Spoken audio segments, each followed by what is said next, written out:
Hello friends, मैं अनुपमा जैन एक बार आपका फिर अपने चैनल वीएससी ट्यूटर पर वेलकम करती हूँ। दोस्तों, हमने लास्ट क्लास में पढ़ा था पाइथन के कितने डिफरेंट काइंड्स ऑफ मोड्स होते हैं। आज की क्लास में हम लोग पढ़ेंगे पाइथन प्रोग्रामिंग के अंदर कौन कौन से मेन फंक्शंस हैं जिनको हम यूज़ कर सकते हैं। ठीक है, देखिए आज हम दो फंक्शंस के बारे में बात करेंगे। एक होता है प्रिंट फंक्शन, एक होता है इनपुट फंक्शन। देखिए, प्रिंट फंक्शन को आप लोग देख भी चुके हैं और समझ भी चुके हैं कि प्रिंट के थ्रू हमें अगर कोई भी मैसेज डिस्प्ले कराना हो यूज़र को, तो हम प्रिंट फंक्शन के थ्रू उसको डिस्प्ले करा सकते हैं। मगर प्रिंट का एक और काम है, वो है अगर किसी वेरिएबल की वैल्यू है और अगर आप उस वैल्यू को डिस्प्ले कराना चाहते हैं तो भी आपका प्रिंट फंक्शन जो होता है वो बहुत ही यूजफुल होता है। ठीक है ना। अच्छा, एक और फंक्शन की आज हम बात करेंगे, that is input function. Input function का मतलब होता है इनपुट मींस यूजर से हमको इनपुट लेना है। यूजर से इनपुट लेना है तो हम करेंगे यूज इनपुट फंक्शन का। बट याद रहे, जब भी आप इनपुट फंक्शन का यूज करेंगे, आपको जो वैल्यू आप फैच कर रहे हैं फ्रॉम यूजर, आपको एक प्लेस चाहिए उसके लिए जहां पर आप अपनी वैल्यू को स्टोर कर सकें, और उस प्लेस को हम लोग बोलते हैं वेरिएबल। हम लोगों ने पहली क्लास में भी ये बात पढ़ी थी। ठीक है ना। अगर आपने वो वाला वीडियो नहीं देखा है तो आप उसको जाके एक बार चेकआउट कर लीजिएगा। ठीक है। तो बेसिकली मैंने आपको एक ओवरव्यू मैंने बता दिया है कि आपको अगर प्रिंट फंक्शन यूज करते हो तो आप अपना आउटपुट या फिर आप अपने किसी भी मैसेज को या वेरिएबल की वैल्यू को डिस्प्ले करा सकते हो, और इनपुट फंक्शन के थ्रू आप यूजर से अपनी अगर प्रोग्राम के लिए आपको इनपुट चाहिए तो आप अपनी उस वैल्यू को इनपुट करा सकते हैं। अब हम इसको प्रोग्रामिंग के थ्रू देखते हैं कि कैसे हम इन चीज़ों का यूज आउट कर सकते हैं। आइए दोस्तों, हम लोग अभी पाइथन प्रोग्रामिंग के लिए पढ़ रहे हैं ताकि आपको दोनों कॉन्सेप्ट समझ आए। तो मैं सबसे पहले स्क्रिप्ट मोड ओपन कर रही हूँ। इसके लिए सबसे पहले मैं फाइल पे क्लिक कर रही हूँ and after then I am clicking on new file. देखिए, अभी आपके सामने ओपन हो गया नाउ। अब मैं आपके सामने दोनों फंक्शंस यूज करके एक बार आपको दिखाती हूँ। एक बहुत ही छोटा सा प्रोग्राम बना रही हूँ जिसके अंदर हम लोग यूजर से उसका नाम इनपुट कराने के लिए बोलेंगे और उसके बाद हम उससे बोलेंगे हेलो, और जो भी यूजर ने नाम डाला है वो। ठीक है ना। अब हम क्या कर रहे हैं, सबसे पहले मैंने आपको बताया इनपुट फंक्शन। इनपुट फंक्शन जो होता है, it is use to take input लेने के लिए इनपुट फंक्शन यूज होता है। बट अगर यूजर कोई भी वैल्यू एंटर कराएगा तो वी नीड अ वेरिएबल, ताकि हम उस वेरिएबल के अंदर डेटा स्टोर कर सकें। तो let suppose I am taking variable name as name, तो मैंने इसे किया नेम। एक बात का ध्यान रखिएगा, जब भी आप वैल्यू को असाइन कराएंगे वेरिएबल के अंदर तो वेरिएबल हमेशा लेफ्ट साइड पे रहेगा। ठीक है ना, इक्वल टू के। और अगर वैल्यू असाइनमेंट नहीं है, कुछ और आप काम कर रहे हो, तो आपका वेरिएबल किसी और साइड पर भी जा सकता है। बट अभी मैंने देखिए यहाँ नेम वेरिएबल बनाया है क्योंकि मैं इसके अंदर वैल्यू असाइन कर रही हूँ, इसलिए अगर आपको नजर आ रहा हो तो it is on the left edge of now. मैं लिख रही हूँ name is equal to, I am writing input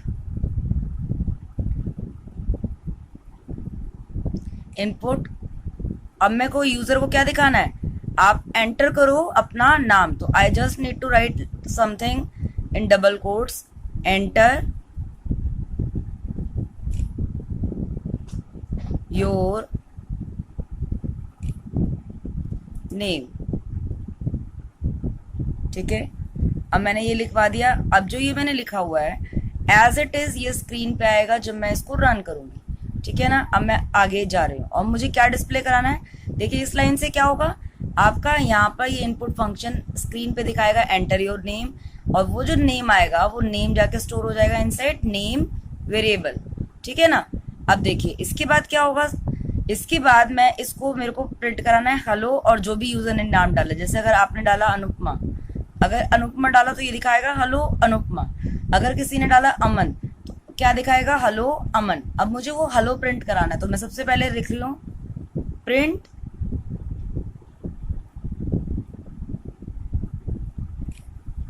अब देखिए कोई भी अगर मैसेज डिस्प्ले कराना होता है तो आप सिंपली लिख सकते हो कोट्स के अंदर हेलो, तो मैंने अभी कोट्स के अंदर लिखा है सिंपली हेलो, ठीक है ना। अब मुझे इसके बाद किसी भी पर्सन का नाम देना है, तो मैं एक काम कर सकती हूँ, मैं यहाँ पर इसको यहीं हेलो को क्लोज कर दूँ और मैं नई लाइन पे आ जाऊँ। इसके बाद मैं लिख देती हूँ प्रिंट, और इसके बाद क्योंकि मैंने आपको क्या बोला, मैसेज डिस्प्ले कराने के लिए भी यूज होता है और साथ में आपके वैल्यू वेरिएबल की जो वैल्यू है उसको भी डिस्प्ले कराने के लिए यूज होता है। अब देखिए ये जो हेलो अगर यहाँ पे दिख रहा है तो इस टाइम ये क्या है, ये मैसेज है, मगर अब जो मैं दूंगी वो मैं दूंगी वेरिएबल का नेम। मतलब आप जो भी, अब क्योंकि इस टाइम जो हमारा नाम स्टोर हो रहा है वो कहाँ स्टोर हो रहा है, inside name variable. I need to simply write name. और अगर आप नोट करें तो देखिए मैंने इस नेम के इधर डबल कोट्स नहीं लगाए हैं। इसका मतलब क्या है, ये जो है एक वेरिएबल का नाम है, ठीक है ना। अब मैं सिंपली अपनी फाइल को सेव कर रही हूँ, फाइल सेव एज, मैं लिख रही हूँ नेम, और देखिएगा आपको सेव एज में टाइप में नाम दिख रहा है पाइथन फाइल्स, जबकि नाम मैंने लिखा है नेम, और मैं क्लिक कर रही हूँ सेव पे। आपकी फाइल सेव हो गई। अब देखिए ऊपर में भी नजर आ रहा होगा name.py, मतलब आपकी पाइथन की फाइल है जिसका नाम क्या है, नेम। अब मैं क्या करूँ, इसको रन करूँ। रन करने के दो तरीके हैं, आइदर आप यहाँ रन मेन्यू पे क्लिक करें, इसके बाद ये रन मॉड्यूल पे क्लिक कर दें, या फिर आप सिंपली क्या कर सकते हैं, आप प्रेस कर सकते हो F5, क्योंकि F5 जो है इट इज दी शॉर्टकट की टू रन। तो आप सिंपली, मैं F5 प्रेस कर रही हूँ तो देखिए आप आ गए दोबारा से अपने इंटरेक्टिव मोड पे। अब यहाँ पर वो बोल रहा है देखिए एंटर योर नेम, आप क्या लिख रहे हैं, लेट सपोज मैंने लिखा अनु, ठीक है ना।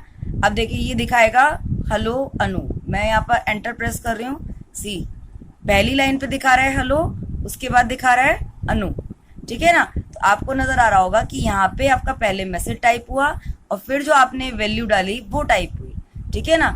अब देखिए मैं इसको दोबारा से एक बार रन करके, देखिए मैं अब इसको दोबारा से रन करके दिखा रही हूँ।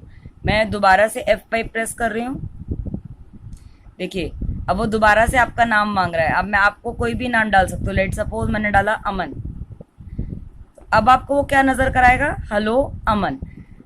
तो देखिए हेलो क्या है, पहली लाइन पे आपका मैसेज था हेलो, जो आपको एज इट इज नजर आ रहा है, और अमन क्या है, अमन जो वैल्यू है जो आप इंसर्ट कर रहे हो और जो वेरिएबल के अंदर हमने स्टोर की थी। आप कहोगे कि ये दो अलग अलग लाइन पे क्यों आ रहा है, सिंगल लाइन पे क्यों नहीं आ रहा। तो देखिए उसके लिए हमें छोटे से चेंज करना पड़ेगा। मैं यहाँ पर इसको बंद कर रही हूँ, प्रोग्राम पे देख रही हूँ, देखिए ये जो प्रिंट हमने अलग से लिखा है, हम इसको अगर ऐसे हटाकर, यहाँ से हटाकर, अगर मैं ये हेलो के बाद मैसेज जो लिखा है, मैं अगर इसके आगे कोमा लगाती और कोमा लगा के मैं वेरिएबल का नाम लिख देती, मेरे वेरिएबल का नेम क्या है, नेम, मैं अगर यहाँ लिख देती नेम, ठीक है ना, और ब्रेसेस क्लोज, अब क्या होगा, अब आपका जो हेलो और जो भी यूजर नाम डालेगा वो एक ही सिंगल लाइन पे आएगा। अब देखिए मैं इसको दोबारा रन करके देख रहे हैं, F5 रन किया, वो बोल रहा है एंटर योर नेम। अब देखिए मैं डाल रही हूँ शुभ, ठीक है, और जब मैं यहाँ पर प्रेस करूंगी अब दिखाएगा हेलो शुभ, मगर ये आपको जो हेलो शुभ दिखाएगा ये एक ही सिंगल लाइन पे नजर कराएगा। देखिएगा, देखिए यहाँ पर हेलो शुभ जो है it is coming on one single line. तो अगर ऐसा होता है, अगर हम चाहते हैं कि हमारी दो जो हमारे मैसेज है और जो वेरिएबल की वैल्यू है अगर वो एक लाइन पे आए, तो हम मैसेज को कोट्स में लिख सकते हैं और उसके बाद जो भी हमें वेरिएबल की वैल्यू डिस्प्ले करानी है वो हम उसको अलग से कोमा करके लिख सकते हैं, जैसे मैंने अपने यहाँ पर कोड में आपको लिख के दिखाया। तो दोस्तों मुझे उम्मीद है आपको इनपुट फंक्शन और प्रिंट फंक्शन समझ में आया होगा। अगर आपको कोई भी डाउट हो, आपको कोई भी क्वेरी हो, आप कमेंट सेक्शन में भी डाल सकते हैं। साथ में आप मुझे अपना मेरी मेल आईडी पर मुझे मेल भी कर सकते हैं। मैं आपकी क्वेरी का रिप्लाई करने का हर पॉसिबल वे से आपको रिप्लाई करने की कोशिश करूँगी।